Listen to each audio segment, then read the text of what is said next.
No, no buzz. A Just Bees book club. I'm gonna talk about Overnight to Many Distant Cities. We are back on our Donald Barthelme bullshit. Um, this is his short story collection from, I believe, '83. It's like the third to last book that he published before he passed.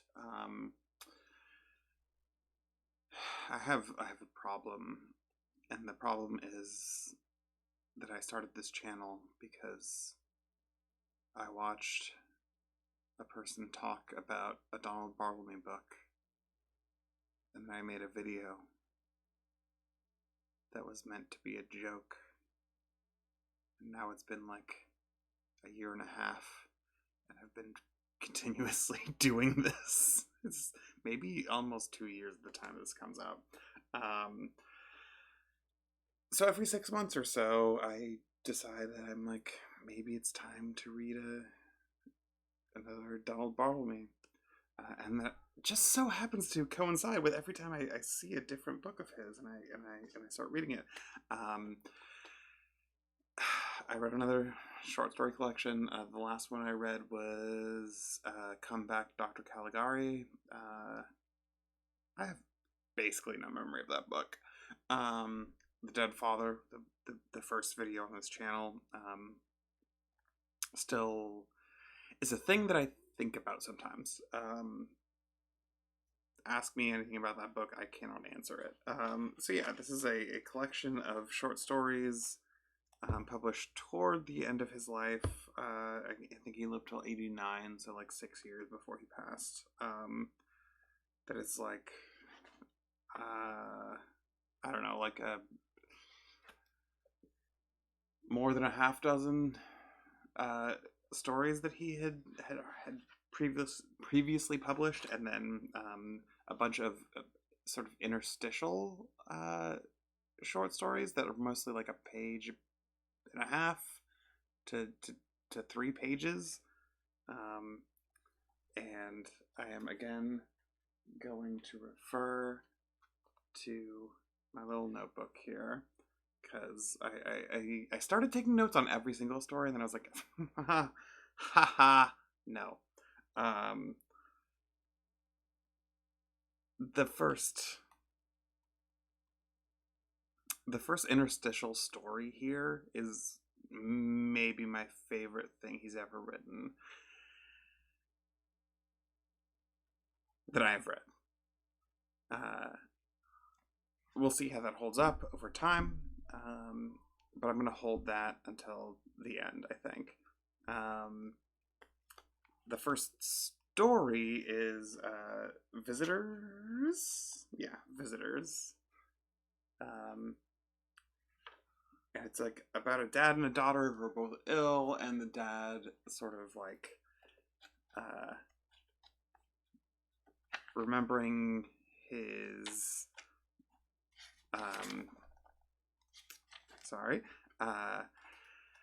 the dad remembering his meeting with her mother, and sort of navigating that, and it's fine. There's so many stories in this, and as has been the case again over the like every 6 months I read a Barthelme book. I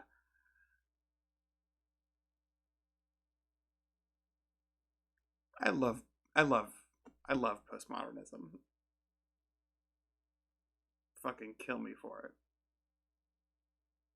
I would openly welcome that.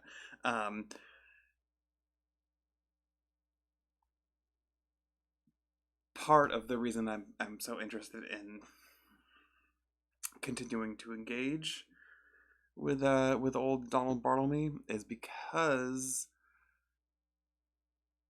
he's somebody I had never heard of.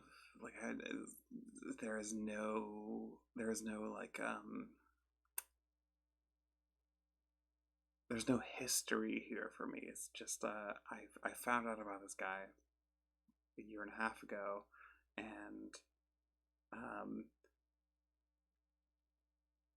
he does enough interesting things, and by enough interesting things, I mostly mean writes very good sentences, which I'm not going to explore here because I don't take very good notes.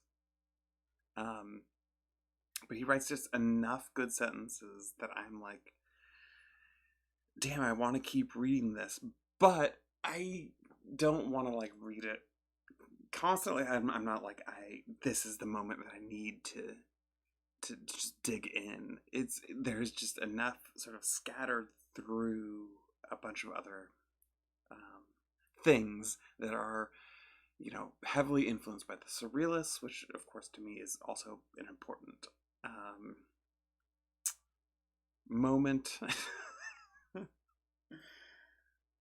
um, Damn, I'm doing a really fucking bad job of recording videos. Um, the next little interlude has a good moment with class conflict. The next story and the next interlude after that, I literally wrote in my notes, whatever, whatever.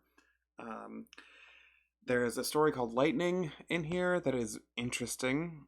Um, it's, what is his name? Edward Connors, a reporter for the Folks magazine, a thing that I assume was a real magazine, but also don't know. Um, where he's on assignment to get, I think, 9 interviews with people who have been struck by lightning. I believe the editor says it has to be more than 8 because of the page layout, which is to my understanding at this point, Barthelme is basically somebody who landed at the New Yorker in the early 80s and basically became a lifelong short story writer for the New Yorker, a magazine I don't have any truck with personally. Newspaper, I guess, whatever. Don't care. And that background that I don't care about did help me understand how he is telling a story about a specific kind of reporter at a specific period. This is also related to like how the fact that I'm reading so many fucking Stephen King novels. Whatever. There's a very specific moment in it where one of the people he interviews is uh, extremely badly described, but is a like black model, and there's a moment where the like editor of the paper or somebody else like calls Edward. Is it Edward? It's Edward. It's Edward. It's Edward Connors. I cannot remember that fucking name. Why? Why would anyone? The or maybe the editor, maybe the layout person, whatever. Like calls him and talks about like how their cover is going to be like a dark, like a black background with purple and a lightning strike to like be the cover, but they are looking for the model, and Edward is like, well, your cover model is going to be black, so that is going to be an issue with contrast, which is interesting as a person who thinks a lot about the way that film has been explicitly, not explicitly, has been implicitly able to shoot. Jesus Christ. Film stock has historically been a thing that has been developed by corporations in order to shoot particular subjects, and those particular subjects are white. Um, and and so the development of those film stocks leads to downstream decisions that are mostly about prioritizing white subjects. I don't believe that Bartlemy was trying to have that conversation.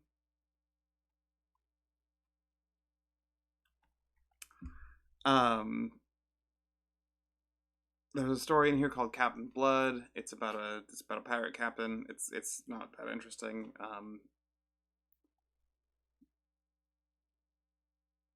Tides of Lust is more interesting. It's like a soft boy story about a captain pirate. It's very boring. The next story is Conversations with Goethe. Goethe, of course, of Faust fame, of The Sorrows of Young Werther fame. This is a story that I think is playing off of, I think his name is Eckermann, who wrote Conversations with Goethe. So it's a short story that is specifically a reference to a famous book by somebody who worked for Goethe, and I think plays on the style of it, but the actual story itself is just a bunch of like really inane sort of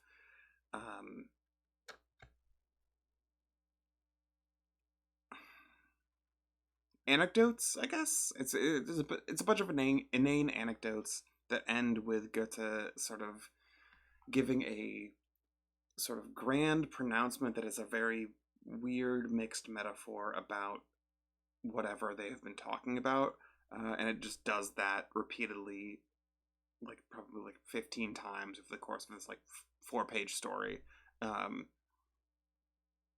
that made no fucking sense to me at all. I was like, okay, I clearly get the joke here, which is like the conversation happens and then it ends with this specific,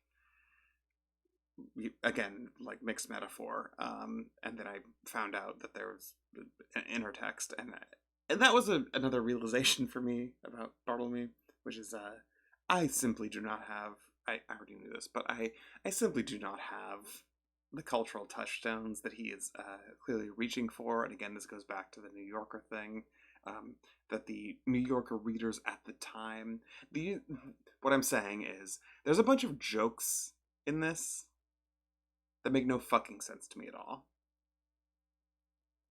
But I still keep going back to his shit, so I don't know what that means. It doesn't mean anything. It means nothing. It means I read too many books or something.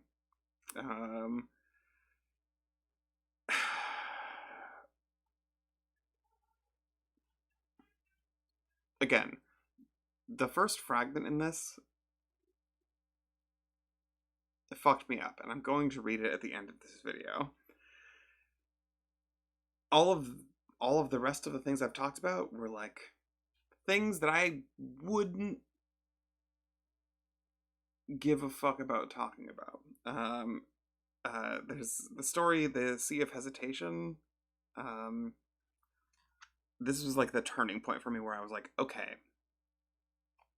Sorry, I should hold up the book. I'm on YouTube. I should hold the book, not my notepad.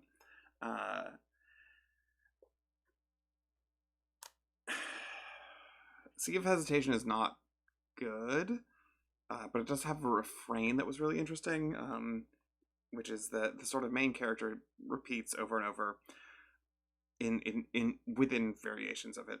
One must let people do what they want to do. And I don't have anything intelligent to say about this other than it's a weird, fucked up mixture of like Bartleby the Scrivener and Ikiru by Kurosawa.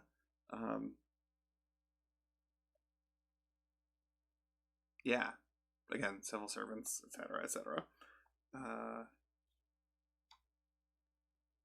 oh, Christ. Yeah, this is also the story that has, like, the partner who is obsessed with Robert E. Lee and says, yeah, this is where I actually pull out the book because I have it bookmarked.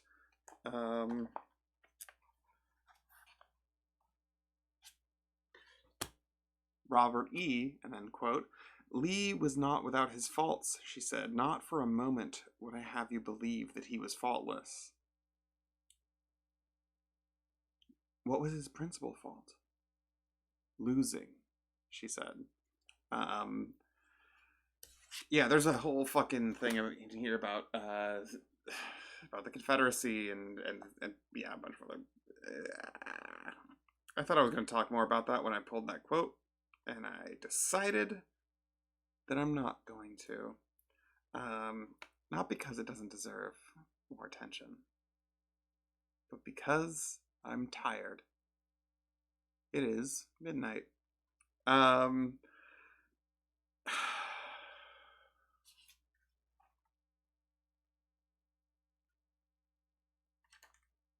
Right.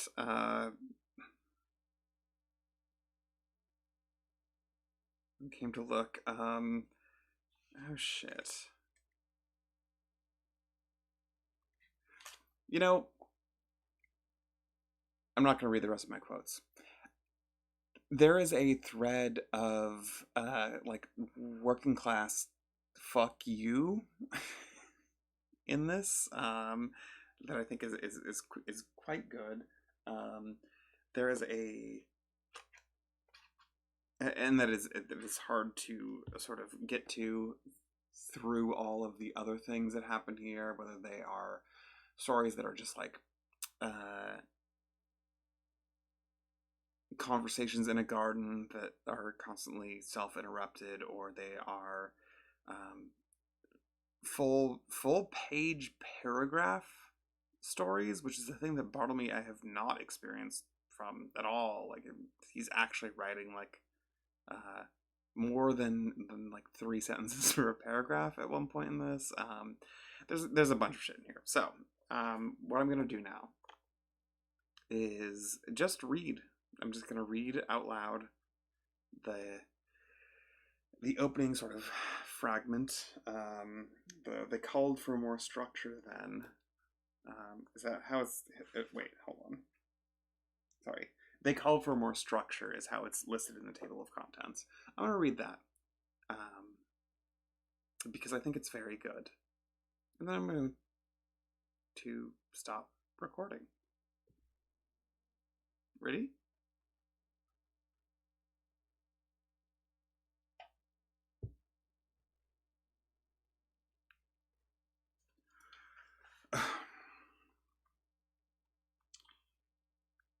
They called for more structure then, so we brought in some big hairy 4x4s from the back shed and nailed them into place with railroad...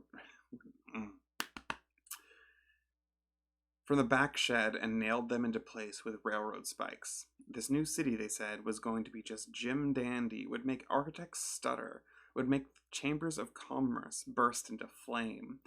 We would have our own witch doctors and strange gods of plenty, and site-specific sins. And humu humu, nuku nuku, fuck me. We would have our own witch doctors and strange gods of plenty, and site-specific sins, and humu humu nuku nuku apua in the public fish bowls. We workers listened with our mouths agape. We had never heard anything like it, but we trusted our instincts and our paychecks, so we pressed on, bringing in color-coded steel from the back shed and anodized aluminum from the shed behind that. Oh, radiant city, we said to ourselves, how we want you to be built. Workplace democracy was practiced on the job, and the clerk of the works, who had known Wiwilon in Finland, wore a little cap with a little feather, very jaunty. There was never any question of hanging back, although we noticed that our ID cards were of a different color from their ID cards. The exercise of our skills and the promise of the city were enough. By the light of the moon, we counted our chisels and told stories of other buildings. By the light of the moon, we counted our chisels and told stories of other building feats we had been involved in. Babel, Chandigarh, Brasilia, Taliesin. At dawn each day, an 8-mile run to condition ourselves for the implausible exploits ahead. The enormous pumping station, clad in red Lego, at the point where the new river will be activated. Areas of the city, they told us, had been designed to rot, fall into desuetude, return in time to open space. Perhaps, they said, fawns would one day romp there on the crumbling brick. We were slightly skeptical about this part of the plan, but it was, after all, a plan. The ferocious integrity of the detailing impressed us all, and standing by the pens containing the fawns who would father the fawns who might someday romp at the crumbling brick, one could not help but notice one's chest bursting with anticipatory pride. High in the air, working on a setback faced with alternating brands of gray and rose stone capped with grids of gray glass, we moistened our brows with the tails of our shirts, which had been dipped into a pleasing brine, lit new cigars, and saw the new city spread out beneath us, in the shape of the word Vestigium. Not the name of the city, they told us, simply a set of letters selected for the elegance of the script. The little girl dead behind the rose bushes came back to life, and the passionate construction continued. And that's the whole story. Thanks for not watching.